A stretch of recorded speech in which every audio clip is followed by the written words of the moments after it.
Friends, ஜிம்பாப்வேக்கு எதிரான மூன்றாவது T20 மேட்ச்சில் சுவம் கில், எஸ்ஜி ஜெய்ஸ்வால், ருத்ராஜ் கேட்வாலுடைய மிகச்சிறந்த ஆட்டம் காரணமாக இந்திய அணி மிகப்பெரிய டார்கெட்டை எதிரணிக்கு செட் பண்ணியிருக்காங்க.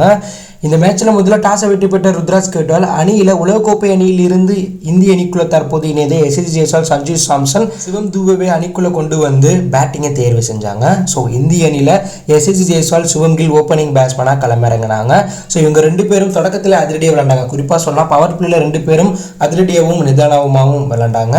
இவங்க ரெண்டு பேரும் பவர் பிளேயில் 6 ஓவர் முடிவில் 55 ரன் அடிச்சிருப்பாங்க. இருந்தாலும் பவர் பிளே முடிஞ்ச உடனே அதிரடியாக விளையாண்ட எஸ்ஜி ஜெய்ஸ்வால் 27 பாலுக்கு 36 ரன், 2 6 4 பவுண்டரி அடிச்சிருக்கும் போது சிக்கந்தர் ராஜா போட்ட பாலில் கேட்ச் கொடுத்துட்டு வெளில போயிட்டார். அடுத்ததாக உள்ள வந்து அபிஷேக் சர்மா 9 பாலுக்கு 10 ரன் அடிச்சிருக்கும் போது சிக்கந்தர் ராஜா போட்ட பாலில் கேட்ச் கொடுத்துட்டு 2வது விக்கெட் அவுட் ஆகிட்டு வெளில போயிட்டார். முக்கியமான நேரத்தில் 4வது ஒன் ஆர்டரில் உள்ள வந்த ருத்ராஜ் கேட்வால் கேப்டன் சுவம் கில் கூட பார்ட்னர்ஷிப் அமைச்சு 2 பேரும் மேட்ச் அதிரடியாக எடுத்துகிட்டு போனாங்க. இதில் கில்லும் ருத்ராஜும் சேர்ந்து ஒரு 50 ரன் பார்ட்னர்ஷிப் அமைச்சிருப்பாங்க. இதில் கில் அரை சதம் அடித்து டெஸ்ட் மேட்ச் விளையாண்டு அவுட் ஆகிட்டார். 17வது ஓவரில் 5வது பாலில் 153 ரன் இந்திய அணி இருக்கும்போது சுவம் கில் 49 பாலுக்கு 66 ரன், 3 6 7 பவுண்டரி 134 கிட்ட ஸ்ட்ரைக் இருக்கும்போது கேட்ச் கொடுத்துட்டு அவுட் ஆகிட்டார். 4வது ஒன் ஆர்டரில் வந்து அதிரடியாக விளையாண்ட ருத்ராஜ் கேட்வால் அரை சதம் அடித்து சம்பவம் பண்ணுவார்னு பார்த்தா அரை சதம் அடிக்காமல் 6 அடிக்க ட்ரை பண்ணி கடைசியில் அவுட் ஆகிட்டார். இந்த மேட்ச்சில் ருத்ராஜ் பொறுப்போட அதிரடியாக 4வது ஒன் ஆர்டரில் வந்து விளையாண்டார்.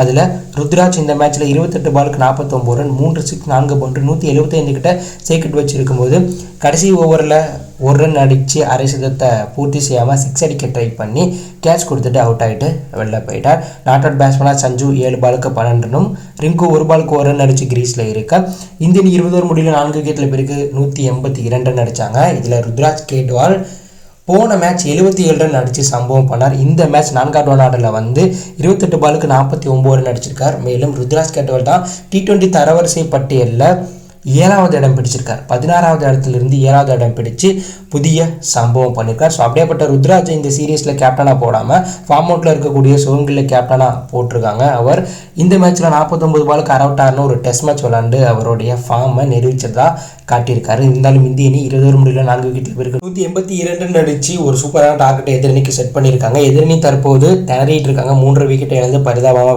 விளையாண்டுட்டு இருக்காங்க. ஸோ இந்த சீரீஸை பொறுத்தவரை ருத்ராஜ் கேட்வால் அதிக ரன் அடித்த வீரராக முதன்மை இடத்துல இருக்கார். So Ruturaj கேட்வால், Suvam kill, SG ஜெய்ஸ்வாலுடைய பேட்டிங்கை பற்றி நீங்கள் என்ன நினைக்கிறீங்க? ஸோ இந்திய அணி இந்த சீரீஸை ஈஸியாக கைப்பற்றுவாங்களா அப்படின்ற கருத்தை கவனம் லீவ் பண்ணுங்கள். மறக்காம நம்ம சேனலை சப்ஸ்கிரைப் பண்ணி ஃபாலோ பண்ணுங்கள். தேங்க்யூ ஃபார் வாட்சிங்.